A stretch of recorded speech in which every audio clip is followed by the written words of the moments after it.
Bonjour à tous, on commence cette revue de presse en France avec le LOSC qui s'est imposé hier à Angers.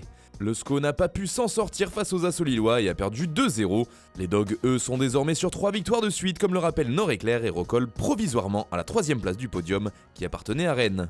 Et d'ailleurs, le club breton a fait couler beaucoup d'encre hier après la séparation avec son président Olivier Létang. Les méthodes de ce dernier ne plaisaient plus à la famille Pinault selon l'équipe, notamment en ce qui concerne le cas Camavinga et les appels du pied du Real Madrid. Toujours d'après le quotidien, l'actionnaire du club penserait à Arsène Wenger pour le remplacer.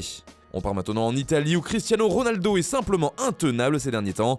Le Portugais est très en forme et pour le Corriere dello Sport, il danse. Et il est à la chasse du but pour un 10e match consécutif. Car oui, il en est déjà à 9 matchs de suite et a égalisé le record de David Trezeguet en 2005. Ce samedi face au Hellas Vérone, CR7 tentera donc de le battre, comme le rappelle également la Gazzetta dello Sport, qui parle en revanche d'un Ronaldo qui chante. En tout cas, le quintuple Ballon d'Or est un artiste et la presse transalpine semble se régaler de le voir jouer tous les week-ends.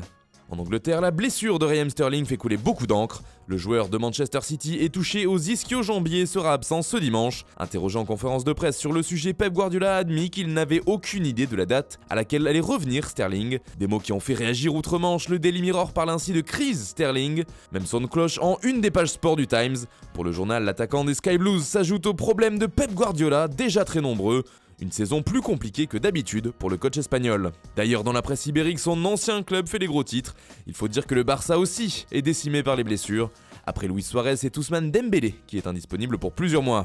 Et selon Sport, le club Blaugrana espère obtenir un accord de la fédération espagnole pour pouvoir enregistrer un renfort en attaque en tant que joker médical. A noter que le joueur doit forcément jouer en Liga ou être libre de tout contrat. 3 noms sont évoqués en une du quotidien catalan. D'abord celui de Loren Moron, dont l'avantage est que son club, le Betis, est ouvert aux discussions.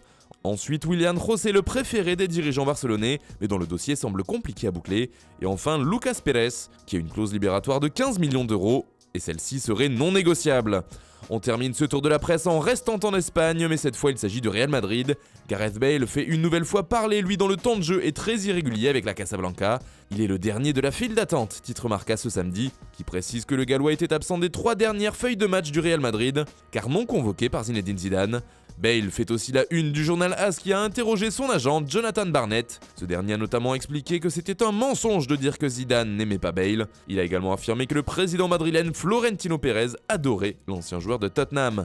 Voilà, c'est tout pour ce matin. Bonne journée à tous, on se retrouve très vite pour une nouvelle vidéo sur Foot Mercato.